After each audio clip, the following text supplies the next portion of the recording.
Good morning, students. So, as you all know, students, we have completed our chapter that was data handling, and I also have gave the assignment related to the only topic, that is probability. So, आप लोगों ने किया होगा वो question number first second already हम कर चुके हैं. तो question number third and fourth, third आपकी जो एनसीईआरटी बुक्स का क्वेश्चन था उसी से रिलेटेड था, एंड फोर्थ वन मैंने आपको एज अ होमवर्क दिया था. I hope you have done the practice of that one. अगर नहीं हुआ है तो मैं आज उसको करा दूंगी. और स्टूडेंट, आज हम कोई भी नया टॉपिक नहीं उठा रहे हैं. In my next video I will start the next chapter, but today only we will review the same chapter, that is data handling, so that your concept has been clear. और एक assignment और मैंने ready किया है same chapter से, जिसमें आपके सभी कंसेप्ट्स हैं: range, mean, median, mode and the probability. And I also include one question based on that is bar graph. So student, let's see today work. आज हम सिर्फ रिवीजन का काम करेंगे, तो आप लोग वीडियो को बहुत ध्यान से देखें. हो सकता है प्रीवियस वीडियो में जो समझ ना आया, आज हम उसको क्लियर करने की कोशिश करेंगे. ठीक है स्टूडेंट्स, लेट्स सी. ये प्रोबेबिलिटी का मैंने आपको असाइनमेंट कल कराया था, तो क्वेश्चन नंबर 1 एंड 2 हम कर चुके थे ऑलरेडी. तो question number 3, a coin is flipped to decide which team start the game. What is the probability that your team will start? Same question आपकी एक्सरसाइज का है, वही आंसर आएगा इसमें भी. डेट इज़ 1/2, क्योंकि जब भी कॉइन को टॉस करते हैं तो या तो हेड की प्रोबेबिलिटी होती है या फिर टेल आने के चांस होते हैं. तो दोनों की प्रोबेबिलिटी क्या हो जाएगी? टोटल आउटकम्स हमारे 2 होते हैं, that is head and tail, but head आने की जो चांसेस होते हैं ओनली 1, एंड सेम जो टेल आने के चांस होंगे वो भी 1. तो कोई भी कॉइन फ्लिप होता है तो हाफ प्रोबेबिलिटी होती है बेटा दोनों की, हेड की भी और टेल की भी. Now come to the next question, that is a tail is throwing once, a dice is thrown once. क्या कह रहा है कि एक डाइस को थ्रो किया गया है. Find the probability of getting the following numbers on die. हमें डाइस पे फाइंड करनी है जो प्रोबेबिलिटी इन्होंने पूछी है, गेटिंग एन इवन नंबर. बेटा प्रोबेबिलिटी के मेनली जितने भी क्वेश्चंस हो सकते हैं एज पॉसिबल, आपके 7th क्लास के तक भी मैंने कोशिश की है कि क्वेश्चन आपको दे दिए हैं. 4 क्वेश्चंस ये हैं और 1-2 क्वेश्चन आपके असाइनमेंट में रखे हैं जो कंप्लीट चैप्टर से रिलेटेड है. तो प्रोबेबिलिटी का टॉपिक एटलीस्ट हमारा बिल्कुल क्लियर रहे. ठीक है, तो इस क्वेश्चन को देखते हैं. फर्स्ट है हमारा इवन नंबर की प्रोबेबिलिटी क्या होगी, देन प्राइम नंबर की, then an odd number, then after getting the number 5 and then getting the number greater than 6. Now let's see how can we calculate the probability related to this numbers. देखिए बेटा, same हम रखेंगे कि अगर dice को throw किया जाता है तो total number when a dice is throne,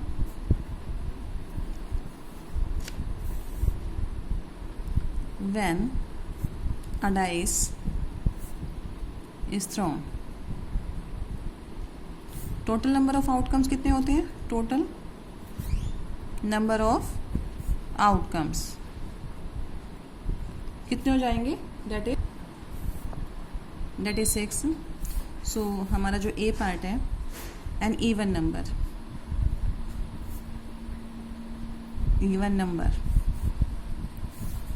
ठीक है. इवन नंबर कितने होते हैं? एक बात बताइए, टोटल आउटकम्स थे हमारे 6. कौन कौन से थे? 1, 2, 3, 4, 5 एंड 6. यही होते हैं बेटा जो भी हमारे आउटकम्स होते हैं. When I throw a dice तो हमारे आउटकम्स यही होंगे 1, 2, 3, 4, 5. नाउ इवन नंबर की प्रोबेबिलिटी पूछी है इसने कि हम इवन नंबर कौन कौन से होते हैं. Even number are those number which are divisible by 2. तो इनमें से देख के मुझे ये बताइए कि कौन कौन से नंबर 2 से डिविजिबल है. That is 2, 4 and 6. So numbers are 2, 4 and 6. यही नंबर है. तो कितने नंबर हो गए बेटा? Total 3. So number of favourable outcomes कितने हो जाएंगे? That is 3.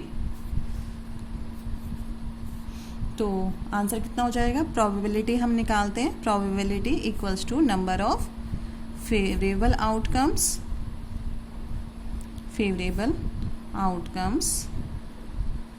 बाय में टोटल आउटकम्स। और टोटल आउटकम्स तो बेटा हमेशा सेम ही रहेंगे, क्योंकि जो मैंने बताया था वेल डिफाइंड कोई भी इवेंट होता है उसके वेल डिफाइंड आउटकम्स होते हैं। लाइक कॉइन को थ्रो कर रहे हैं तो टोटल आउटकम्स उस टाइम पे कितने होंगे, 2 हो जाएंगे। अब तो अगर 2 कॉइन्स एक साथ को हम थ्रो कर रहे हैं तो 4 आउटकम्स होंगे। डाइस को थ्रो कर रहे हैं तो हमारे आउटकम्स होंगे 4। और एक मान लीजिए जो प्लेइंग कार्ड सबको ने देखे होंगे, नहीं भी देखे हैं तो मैं आपको समझा दूंगी उनके बारे में, क्योंकि एक क्वेश्चन बेस्ड है उसी पे। 52 कार्ड्स जो होते हैं लाइक हार्ट, स्पेड, तो उसमें 52 हमारे टोटल आउटकम्स होते हैं, क्योंकि नंबर ऑफ कार्ड्स कितने होते हैं टोटल 52, तो टोटल आउटकम्स भी कितने होंगे 52। तो टोटल आउटकम्स यहाँ पर कितने हैं 6 हैं, और नंबर ऑफ फेवरेबल आउटकम्स कितना हो गया, दैट इज 3। तो इसको कैंसिल कर देंगे। Probability of getting even number is, probability of getting even number कितनी हो गई हमारी 1/2। ठीक है, ये था ए पार्ट। तो आप इसको टैली करते चलें, जिस स्टूडेंट ने भी ट्राई किया है वो अपने आंसर को टैली कर लें। B part, an odd number, an odd number.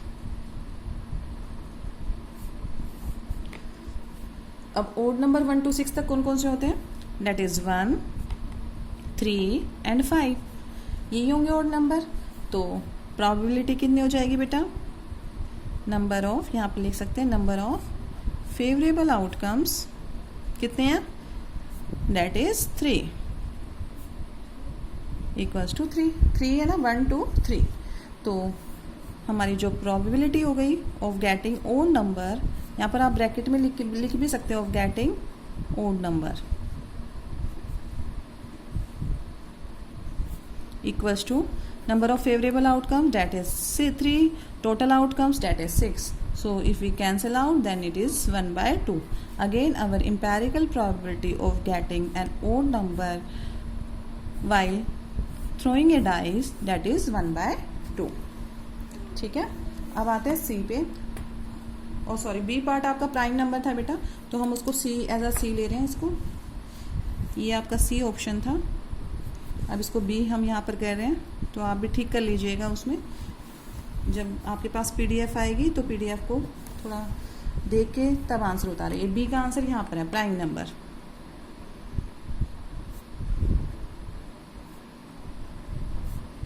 अब आप मुझे बता सकते हैं 1 से लेकर 6 तक कितने प्राइम नंबर होते हैं, कहाँ से होते हैं प्राइम नंबर स्टार्ट। 1 क्या प्राइम नंबर है, नहीं।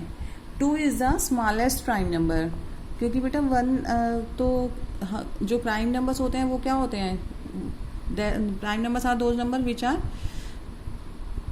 बताइए कुछ आ रहा है दिमाग में, which have only 2 factors, one is itself and second one is 1. So 1 is not the prime factor. Our smallest number is start from 2. 2 is the smallest prime factor. तो देखिए बेटा 2, 3 and 5. These 3 are prime numbers up to 1 to 6. In between 1 to 6. तो हम लिख सकते हैं prime numbers कौन कौन से होंगे, 2 है, 3 है एंड 5 है। ये तीनों प्राइम नंबर हैं। तो इट मीन्स यहाँ पर भी आपके नंबर ऑफ फेवरेबल आउटकम्स कितने हो गए। फेवरेबल का मतलब सबको समझ आ रहा है, जो हमसे क्वेश्चन में पूछा जा रहा है उस इवेंट के बारे में कि प्राइम नंबर कितने होंगे जब हम डाइस को थ्रो कर रहे हैं। तो नंबर ऑफ फेवरेबल आउटकम्स हो गए हमारे, that is 3, 1 2 3। So again probability of prime number equals to, ऊपर लिखेंगे नंबर ऑफ फेवरेबल आउटकम्स, नीचे लिखते हैं total outcomes, that is again 1/2। So empirical probability for getting the prime number while throwing and dice is 1/2। ठीक है, ये हो गया आपके 3 पार्ट। अब आते हैं 4th वन पे, गेटिंग द नंबर 5। अब एक बात बताइए, आप यहाँ पर हमारे पास में टोटल आउटकम्स कितने हैं बेटा, दैट इज 1 2 3 4 5 एंड 6। सो इसमें आपसे 5 की प्रोबेबिलिटी पूछी है। अब मुझे इसको देख के बताइए कि 5 कितनी बार रिपीट हो रहा है, ओनली 1 टाइम। तो 1 टाइम है तो बेटा नंबर ऑफ फेवरेबल आउटकम्स कितने हो गए, ओनली 1। और टोटल आउटकम्स कितने हैं 6, तो probability of getting the number 5 is 1/6। ठीक है बेटा, let's see how can we do. Getting the number 5, तो नंबर ऑफ फेवरेबल आउटकम्स कितने हो गए बेटा, इसको हम ब्रैकेट में रख देंगे क्योंकि 5 आने के चांस पूछे, इससे 5 आने की प्रोबेबिलिटी पूछी है। तो number of favourable outcomes that is 1, क्योंकि 5 तो वह एक ही बार आ रहा है, तो इट मीन्स प्रोबेबिलिटी कितनी हो जाएगी, probability of getting 5 equals to number of favorable outcomes is 1, total number of outcomes is 6, so probability equals to 1/6। ठीक है, आपको अगर लगता है कि आपको फॉर्मूला याद नहीं आया तो आप हर पार्ट में फॉर्मूले के साथ में प्रोबेबिलिटी को लिख सकते हैं। E part, getting the number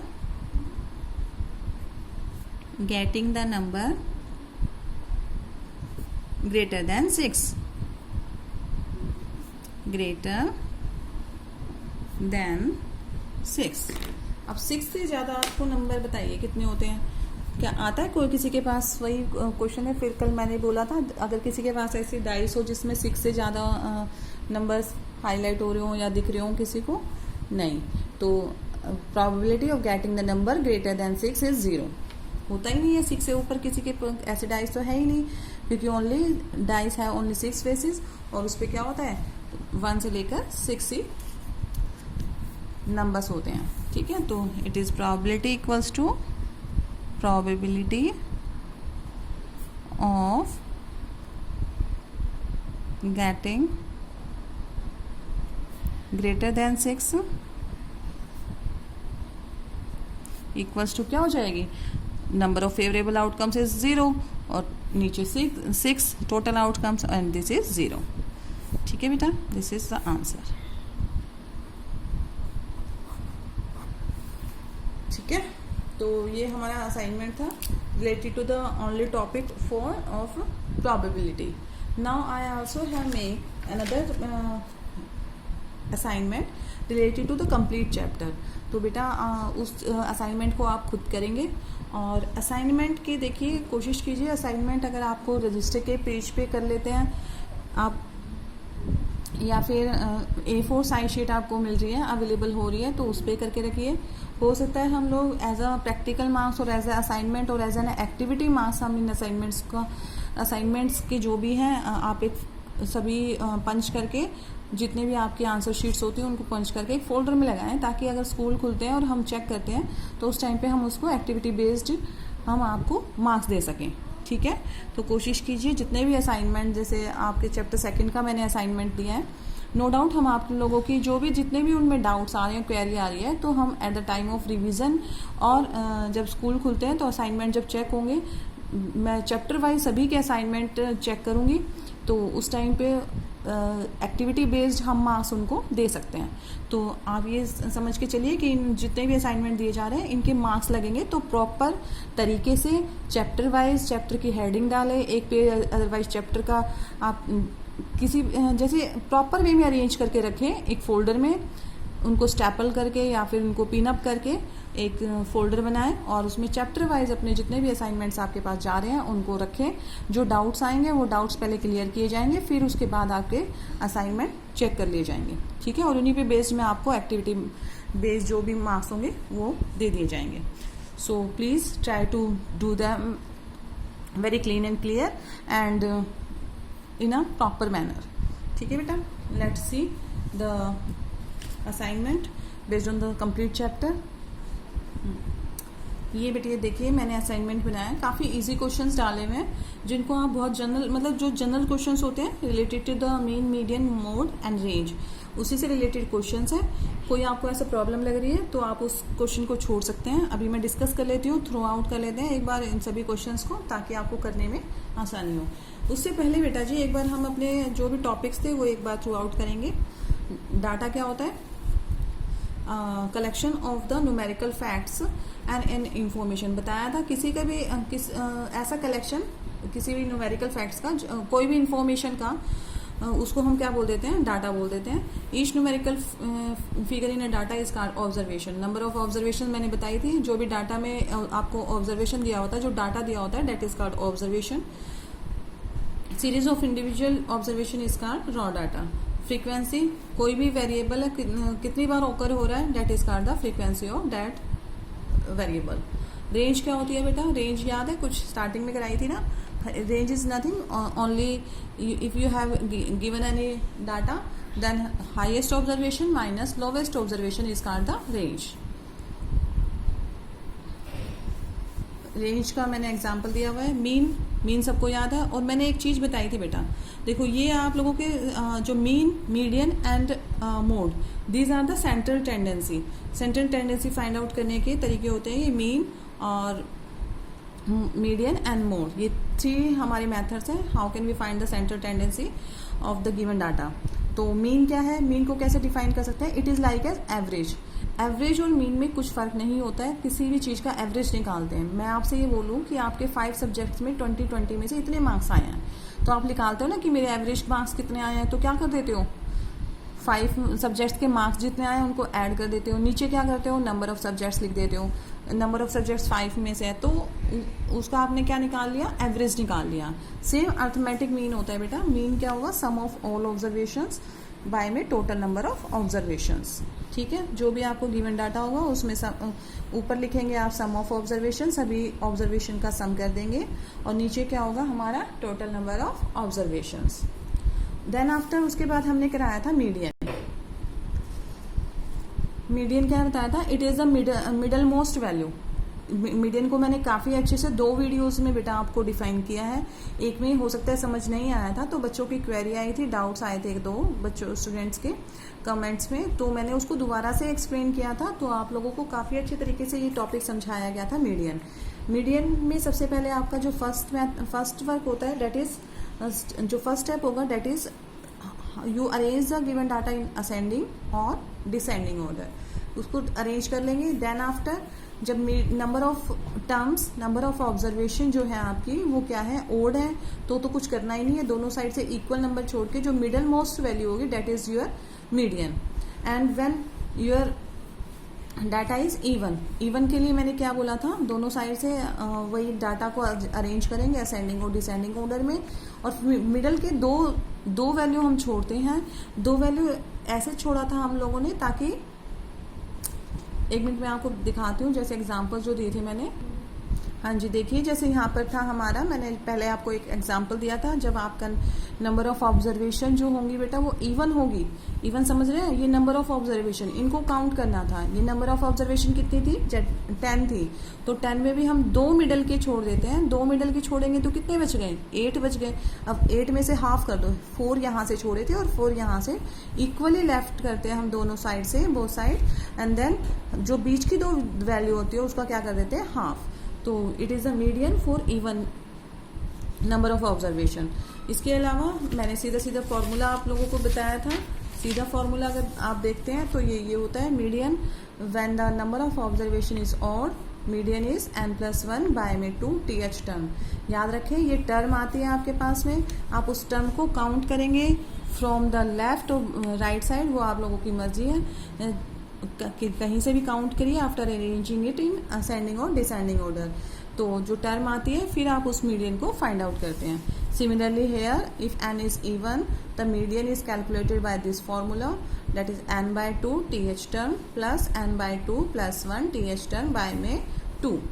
ठीक है, वही मैंने बताया था, मिडिल की 2 टर्म ले लेनी है और उसको डिवाइड कर देना है 2 से। It is the median for even number. ये स्टेप से arrange the data in ascending और descending order, find the number of observation and then find the median. ठीक है बेटा। देन हमारा जो टॉपिक था, it was related to mode. Mode क्या होता है बेटा, mode is nothing but it is the most repeating term, जो हमारी जो सबसे ज्यादा फ्रिक्वेंसी जो भी की ऑब्जर्वेशन जो भी होती है, that is called the mode. Mode में एक हमारा जो क्वेश्चन था बेटा ये वाला, देखिए यहाँ पर जो हमने मोड निकाला था, तो 5 is repeating the most value 1 2 3 4 and 5 times repeat हुआ है, तो मोड 5 था। बट यहाँ पर हमसे थोड़ी सी मिस्टेक हो गई थी।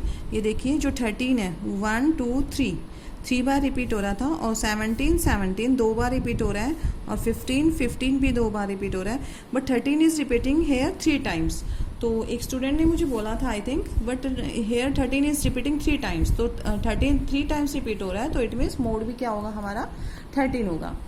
ठीक है, और इसके अलावा मैंने आपको एग्जाम्पल्स दिए थे, लेट्स सी। तो डेट्स इट बेटा फॉर रेंज जो थी, और mean median mode. And third exercise was based on bar graphs. तो बार ग्राफ्स आप लोगों को पता है, it is a pictorial representation of your data. कोई भी जो डाटा होगा उसको pictorial representation with the help of bars और रेक्टेंगल्स। रेक्टेंगल की हेल्प से जो हम बनाते हैं ऑन एक्स एक्सिस और Y axis using the given data, तो उसको हम क्या बोल देते हैं, बार ग्राफ्स। तो बार ग्राफ्स के लिए बनाने के लिए हमें सबसे पहले एक्स एक्सिस और वाई एक्सिस प्लॉट करते हैं, ड्रॉ करते हैं। देन इक्वल विड्थ के साथ में हम लोग जो गिवन डाटा होता है प्रॉपर स्केल का यूज़ करते हुए हम अपने ग्राफ्स बनाते हैं।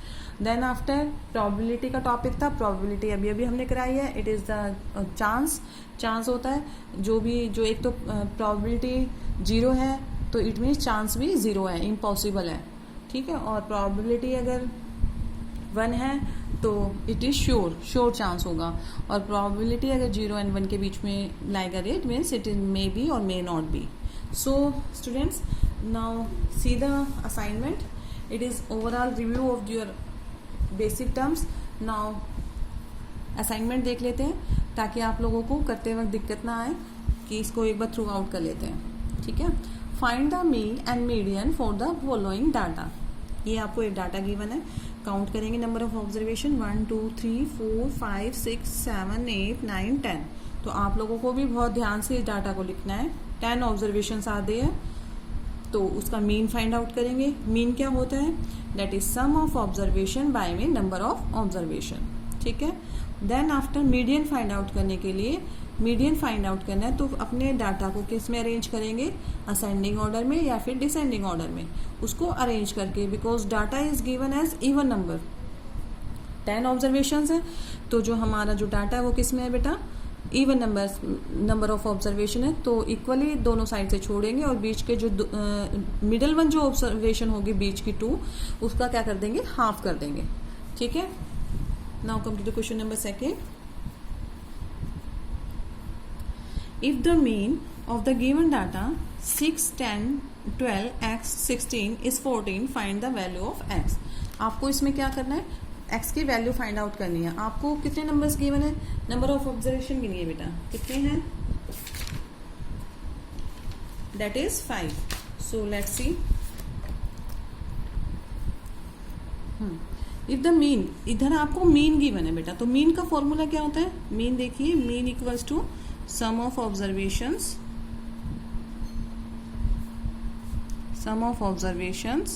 by में number of observations,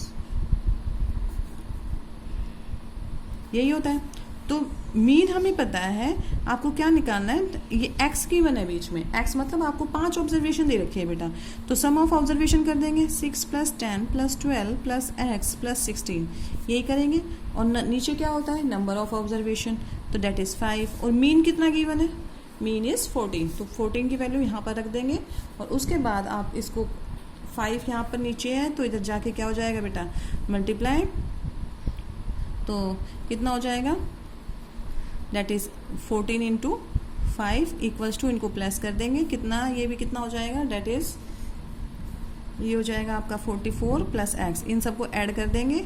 ठीक है, ऐड करेंगे तो 44 आ जाएगा, प्लस में x, you have to find out the value of x। तो बेटा 14 × 5 कितना होता है, दैट इज 70 = 44 + x। अब x की वैल्यू निकालनी है, तो क्या कर देंगे, 44 को यहाँ पर प्लस में, इधर आके क्या हो जाएगा, -70 - 44, और x की वैल्यू कितनी आ जाएगी, 10 - 4 दैट इज 6, और यहाँ पर 6 लेफ्ट होगा, 6 - 4 दैट इज 2, तो x की वैल्यू कितनी आ गई, दैट इज 26। ठीक है बेटा, समझ आ गया क्वेश्चन नंबर 2। अब क्वेश्चन नंबर 3 देखिए, find the mean of first 5 multiples of 3। आपको फाइंड आउट करने हैं फर्स्ट मल्टीपल्स ऑफ 3 के मीन। तो देखिए फर्स्ट मल्टीपल्स ऑफ 3 क्या क्या ले लेंगे आप, 3, 6, 9, 12, 15। These are the 5 multiples of 3। First 5 multiples मैंने ले लिए। अब सम ऑफ ऑब्जर्वेशन कर दीजिए, सम ऑफ इन सब का सम कर देंगे बाय में नंबर ऑफ ऑब्जर्वेशन निकाल लोगे। How can we calculate the mean. Question number 4 देखिए, find the mean and median of the first 5 prime numbers. Prime numbers क्या होते हैं बेटा,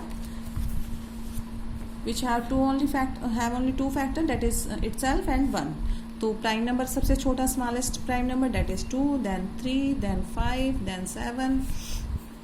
9 इज अ प्राइम नंबर और नॉट, क्योंकि 9 के क्या क्या फैक्टर हो जाते हैं, 9 के 3 भी हो जाता है, 1 हो जाता है और वो इट सेल्फ हो गया, तो it is not a prime number. Then after 11 these are the first 5 prime numbers.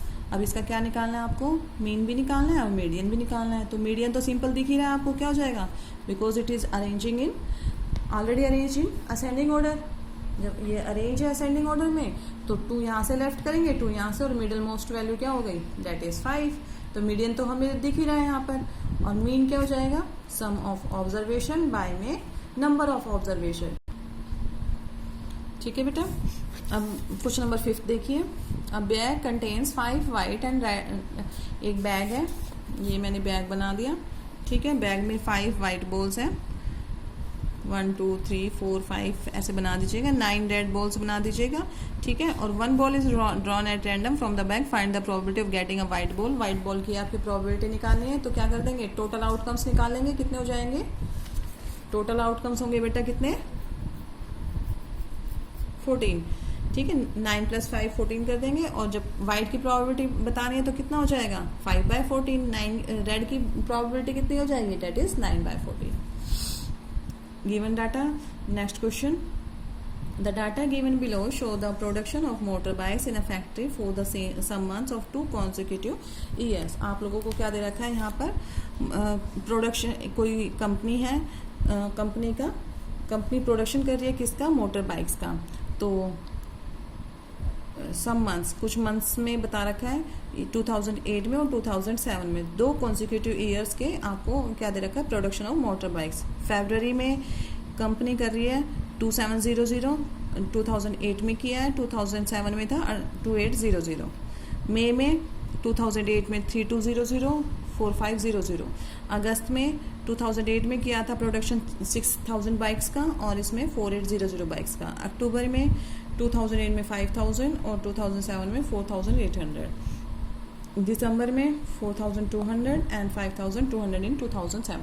तो आप लोगों को क्या करना है, draw a double bar graph using an appropriate scale. एक ग्राफ ले लेंगे, ग्राफ पेपर पे you have to draw this data. कोशिश की करेंगे और खुद अप्रोप्रिएट स्केल लेंगे बेटा, क्या स्केल लें ताकि आप इस ग्राफ को प्लॉट कर सकें। तो ये जो स्केल का को आप चूज करेंगे, ये आप अपने अकॉर्डिंग कर लेंगे, या तो 1000 का गैप ले लीजिए, ठीक है। 1000 के गैप में आप इजीली बना पाएंगे। तो 1 सेंटीमीटर इक्वल्स टू दिखा देना 1000 बाइक्स को, ठीक है। यहाँ पर आप ऐसे करेंगे, ये एक्स एक्सिस, ये वाई एक्सिस, और यहाँ पर 1000, 2000, 3000, इस तरीके से आप इसको प्लॉट करेंगे। और स्केल, अप्रोप्रिएट स्केल लिखेंगे राइट हैंड साइड में, X axis, Y axis. X axis पे आपने किसको डिनोट किया है, वाई एक्सिस पे क्या लिया है, सब चीज़ करते हुए आपको डबल बार ग्राफ बनाना है। डबल बार ग्राफ बनेगा ना, 2 डाटा गिवन है, एक ही चीज़ का, जो प्रोडक्शन का अलग अलग 2 ईयर्स का आपको क्या गिवन है, डाटा गिवन है। So you will draw the double bar graph for it. Now come to the next question, What is the probability of getting a 5 in the given wheel? ये wheel है, एक wheel बनाई हुई है मैंने, तो इसमें 5 की प्रोबेबिलिटी पूछी है बेटा। तो 5 आने की प्रोबेबिलिटी क्या हो जाएगी, टोटल आउटकम्स कितने हैं, 1 2 3 4 5 है, और 5 कितनी बार रिपीट हो रहा है, ओनली 1 टाइम। तो probability you can easily find out, number of favourable outcomes by में total number of outcomes. Question number 8, find the median of the given data. You have to find the median of this data. Just also include mean for the following data, 1 2 3 4 5 6 7 है। तो यहाँ पर mean and median दोनों find out कर लेंगे, ताकि आप लोगों के क्या हो जाए, कंसेप्ट क्लियर हो जाए दोनों के लिए। Find the mean and median जितने हम ज़्यादा क्वेश्चंस करेंगे बेटा उतने ही आपकी प्रैक्टिस में आएंगे क्वेश्चन और उतना ही आप लोगों को वो टॉपिक क्लियर हो जाएगा. So please try to do all the questions. Find the mean and median of the following data. Data given है, कितने नंबर्स हैं, 1 2 3 4 5 6 7. और याद रखें मीडियन निकालने के लिए हमेशा first step is your that you will arrange your data in ascending और डिसेंडिंग ऑर्डर. ठीक है बेटा. Now come to the next. Which of the following is not a central tendency. तो question number 9 MCQ based question है. आपको इनमें से बताना है कि कौन सा गिवन में से सेंट्रल टेंडेंसी में इंक्लूड नहीं होता है. Mean, range, median and mode. Question number 10 देखिए. Mode is that value of data that. Mode को कैसे एक्सप्लेन करेंगे, you have to fill up here. कैसे एक्सप्लेन कराया है, कौन सी वैल्यू होती है जो आप एक्सप्लेनेशन में लाएंगे वो आप यहाँ पर लिखेंगे. Question number 11. The marks scored by 11 student in maths test are as follows. ये 11 स्टूडेंट्स का डाटा गिवन है बेटा, किस चीज़ का, जो उन्होंने मार्क्स स्कोर किए हैं किस टेस्ट में, मैथ्स टेस्ट में. 1 2 3 4 5 6 7 8 9 10 11 स्टूडेंट्स का you have given the data of marks. So you have to calculate the range. First range को कैलकुलेट करेंगे. रेंज क्या होती है, highest observation minus lowest observation. Then mean निकाल देंगे, सम ऑफ ऑब्जर्वेशन बाय में total number of observation. Then after you will calculate the mode is the most repeating value. आप यहाँ पे चेक करेंगे सबसे ज़्यादा बार कौन सा नंबर रिपीट हुआ है, you will write that in mode. And then median के लिए सबसे पहले आपको अरेंज करना होगा अपना डाटा किस में, असेंडिंग ऑर्डर में. Then only you will find the median for that. Because the number of observation is odd, तो ओड है तो आप इजीली फाइंड आउट कर सकते हैं. इक्वली लेफ्ट करेंगे दोनों साइड से number and middle of an observation is called the median. Now come to the last question बेटा. लास्ट क्वेश्चन काफ़ी अच्छा क्वेश्चन है बेस्ड ऑन द प्रोबेबिलिटी पे. अगर आप इस क्वेश्चन को समझ लेते हैं इट मीन्स आप लोगों को आपका जो बेसिक है प्रोबेबिलिटी का बिल्कुल क्लियर हो जाएगा. A card is drawn from a well shuffled deck of 52 cards. 52 cards होते हैं प्लेइंग कार्ड जो आते हैं. तो अभी मैं उसके बारे में पूरा समझाऊंगी आपको. Find the probability of each of the following. इनको आप खुद निकालेंगे. मैं आपको एक जनरल वे में पूरा टॉपिक समझा रही हूँ कार्ड्स का, तो आप उसको देखें. Let's see.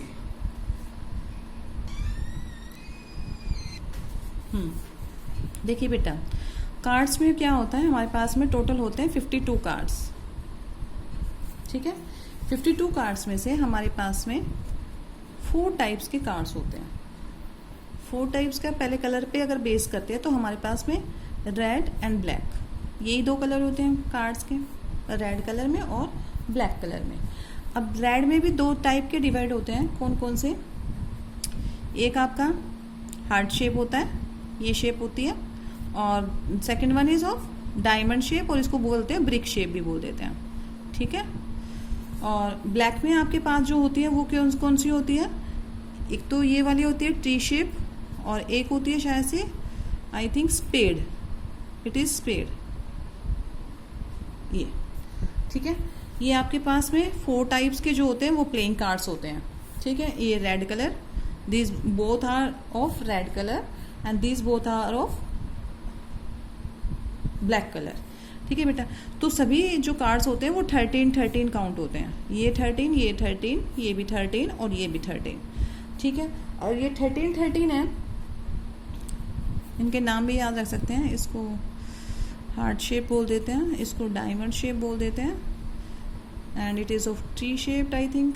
और इसका नाम एक और होता है बेटा, ध्यान नहीं आ रहा मुझे क्या बोलते हैं, but it is of spade. ठीक है. तो ताकि आप लोगों को क्वेश्चन करते हुए थोड़ा ध्यान रहे. ब्लैक कार्ड एस, हाँ ठीक है. अब इन 13 में से सबके पास में एक एक किंग होता है. King king king king.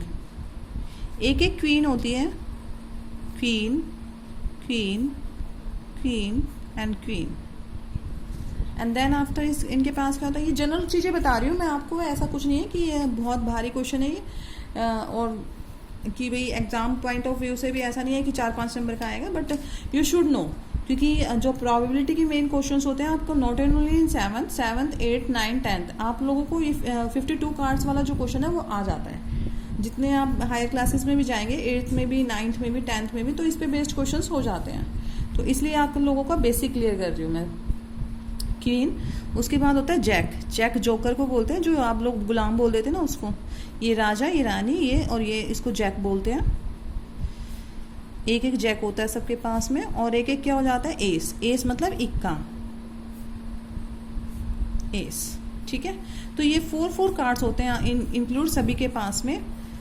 इसके पास ये रेड कलर, ये भी रेड कलर, ये ब्लैक और ये ब्लैक। तो अब आपसे प्रोबेबिलिटी पूछी जाए, कैसे भी क्वेश्चन पूछ ले इस पे बेस्ड, तो आप कैसे आंसर देंगे। टोटल नंबर ऑफ आउटकम्स, अगर पूरे कार्ड की बात हो रही है, टोटल नंबर ऑफ आउटकम्स कितने हो गए यहाँ पर 52। लेकिन पूरे कार्ड की बात होगी। अगर आपसे ये बोला जाए कि चलो पहले आप इसी को सीख लीजिए। अब देखो ब्लैक कार्ड आने के चांसेस कितने होंगे। ब्लैक कार्ड की प्रोबेबिलिटी पूछी है मान लीजिए आपसे, तो क्या होगा बेटा 52 टोटल है। ब्लैक कार्ड्स कितने हो गए, ब्लैक कार्ड्स ये भी ब्लैक है ये भी ब्लैक है, तो टोटल ब्लैक कार्ड्स कितने हो गए, डेट इज 26। तो टोटल आउटकम्स कितने हो गए 26 और प्रोबेबिलिटी कितनी हो जाएगी 26 बाय में 52, डेट इज 1/2। ठीक है, अब आपसे रेड कार्ड की प्रोबेबिलिटी पूछ ले वो, तो रेड कार्ड कितने हैं 13 ये और 13 ये, तो कितने हो गए डेट इज 26/52। तो ये भी कितना हो जाएगा 1/2। अब आपसे अगर ये पूछ ले क्वेश्चन में, देखो मैं सभी क्वेश्चन एक साथ लेके चल रही हूँ, मैं ये नहीं करा रही हूँ कि जो मैंने क्वेश्चन कराया मैं उसी पे बेस्ड बता रही हूँ, आपका टॉपिक क्लियर हो बस। ये है किंग, तो आपको अगर किंग की प्रोबेबिलिटी पूछे तो नंबर ऑफ किंग कितने होंगे 1 2 3 4, तो फेवरेबल आउटकम्स कितने हो गए 4 हो गए। टोटल कार्ड्स कितने हैं 52, तो ये क्या हो जाएगा 1/13। ठीक है, अब आपसे जैक सेम क्वीन की प्रोबेबिलिटी पूछे तो कितना हो जाएगा 4/52। जैक की प्रोबेबिलिटी पूछे तो भी 4/52। एस की प्रोबेबिलिटी पूछे तो भी 4/52। बट अगर आपसे ये पूछ ले कि एस ऑफ स्पेड, तो एस स्पेड का तो एक ही का है, तो क्या हो जाएगा 1/52। ठीक है, अब आपसे ये पूछ ले ब्लैक एस आने के चांसेस कितने हैं, ब्लैक एस की प्रोबेबिलिटी पूछ ले, तो ब्लैक एस कितने हो गए बेटा 2, तो क्या कर देंगे 2/52। समझ रहे हैं ना क्वेश्चन क्या क्या हो सकते हैं, क्वेश्चन बहुत बन सकते हैं, इसलिए मैंने आपको ये टॉपिक कराया है। इससे रिलेटेड बहुत सारे कम से कम 20 क्वेश्चन आपको सेम टॉपिक से बन सकते हैं। आपसे ये पूछ ले रेड किंग की प्रोबेबिलिटी कितनी होगी, तो रेड किंग कितने होंगे बेटा 4 तो है नहीं, तो सिर्फ कितने हैं रेड किंग ओनली 2, तो क्या कर देंगे 2/52। इसको कैंसिल कर सकते हैं 126। ठीक है, अब आपसे ये पूछ ले कि मान लीजिए डायमंड जैक की प्रोबेबिलिटी कितनी होगी, तो डायमंड में जैक कितना होता है एक ही होता है, तो 1/52। और इस पे बेस्ड आप बहुत सारे क्वेश्चन खुद से भी प्रिपेयर कर सकते हैं। ठीक है, फिर से एक बार समझ लीजिए। देखिए टोटल कार्ड्स हो गए हमारे पास में कितने 52 में से 26 जो होते हैं वो रेड होते हैं और 26 कौन से होते हैं ब्लैक होते हैं, यही होते हैं। उसके में से भी 26 का 13 क्या हो जाएंगे, that is of heart shaped, it is of diamond.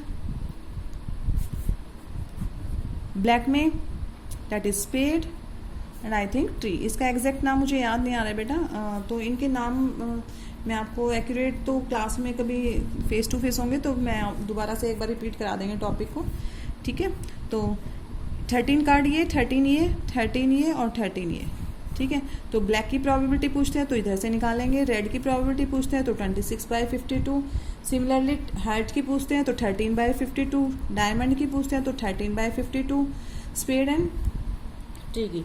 Similarly अब हार्ट और हार्ट में हमारे पास क्या क्या होते हैं queen, king and jack and 1 ace. Similarly सभी कार्ड्स में ये सभी ऑप्शंस होते हैं। ठीक है, तो आपसे कोई भी क्वेश्चन पूछे थोड़ा ध्यान से, क्योंकि मैंने पूरा ये आपको जो कार्ड से रिलेटेड जो भी क्वेश्चन आता है वो इनमें इसके अलावा कुछ नहीं आता है, तो आप इनको एक बार थ्रू आउट करें ताकि आपको। अब देखो जैसे आपसे इसी का एक बार हम देखते हैं जो आपसे पूछा गया है। ब्लैक कार्ड की प्रोबेबिलिटी कितनी हो जाएगी, यहाँ पर ब्लैक कार्ड कितने हैं 26 है, तो कितनी हो गई ब्लैक कार्ड की प्रोबेबिलिटी 26/52, दैट इज 1/2। नेक्स्ट है एन एस आने के चांस कितने हैं, एस कितने होंगे 1 2 3 4। अब इन्होंने रिकॉग्नाइज तो किया नहीं है कैसा एस चाहिए इनको, तो एस तो कितने होंगे 1 2 3 4/52। सिमिलरली ये किंग का भी कितने हो जाएंगे 4 किंग्स होते हैं, तो 4/52। एंड एस ऑफ स्पेड में तो एक ही इक्का है, तो एस ऑफ स्पेड कितना हो जाएगा बेटा, डेट इज 1/, यहाँ पर 1, इसको आप ऐसे भी स्पेसिफाई कर सकते हैं 1/13, क्योंकि स्पेड का पूछा है इन्होंने, तो 1/13। एस इक्का किसका, स्पेड का। स्पेड के टोटल कार्ड कितने होते हैं 13 होते हैं, और उसमें से इक्का कितना है 1, तो 1/13। नॉट अ स्पेड नहीं हो तो स्पेड को छोड़ दीजिए, बाकी कार्ड्स कितने होंगे 26 और 13 39, तो 39/52। इस तरीके से आप अलग अलग प्रोबेबिलिटी निकाल सकते हैं, क्योंकि लास्ट में क्या पूछा है नॉट अ स्पेड नहीं होना चाहिए कार्ड, तो क्या होगा या तो हार्ट हो, डायमंड हो और ट्री हो, तो तीनों कार्ड्स की प्रोबेबिलिटी कितनी हो जाएगी 13 + 13 + 13, दैट इज 39। तो प्रोबेबिलिटी कितनी हो गई, नंबर ऑफ फेवरेबल का आउटकम्स ऊपर और नीचे 52 टोटल आउटकम्स, दैट्स इट बेटा। और you have to do this complete assignment on A4 size sheet, you need not to do this in fair notebook में नहीं करेंगे इस वाले असाइनमेंट को। और जो 4 क्वेश्चंस आपके प्रोबेबिलिटी पे थे, मैं PDF में आपको सब एक्सप्लेन कर दूंगी, नीचे लिखा हुआ मिलेगा आपको कि आपको कहाँ पर ये असाइनमेंट करना है। प्रोबेबिलिटी वाला जो असाइनमेंट है, जो 4 क्वेश्चंस है वो आप फेयर नोटबुक में करेंगे। जो कंप्लीट चैप्टर पे जो बेस्ड क्वेश्चंस हैं, ये वाला क्वेश्चन 1 to 12 तक, ये आप A4 साइज शीट पे या फिर कोई रजिस्टर का पेज हो तो उस पर आप कंप्लीट करेंगे बेटा, ठीक है। अगर अब भी कोई डाउट रह जाता है तो you just may ask at the time of revision, और कमेंट में डाल सकते हैं। इन आवर नेक्स्ट क्लास देखते हैं, हम लोग न्यू चैप्टर स्टार्ट करेंगे अपना। I hope you have better understood the chapter, क्योंकि बहुत आराम से काफ़ी टाइम लिया है इस चैप्टर को समझाने में, डाटा हैंडलिंग। और आप लोगों के पास अब 3 दिन का टाइम है, क्योंकि थर्सडे हमारी जो लास्ट वीडियो आती है, तो आप लोगों के पास एनफ टाइम है, कंप्लीट करने की कोशिश करें। अभी भी जब कॉल करते हैं तो बेटा काफ़ी बच्चे हैं जो अभी सेकेंड चैप्टर पे हैं, फर्स्ट पे हैं, तो please try to do your work on time and regularly. So I think it is enough for today. Thank you बेटा, have a nice day, bye bye.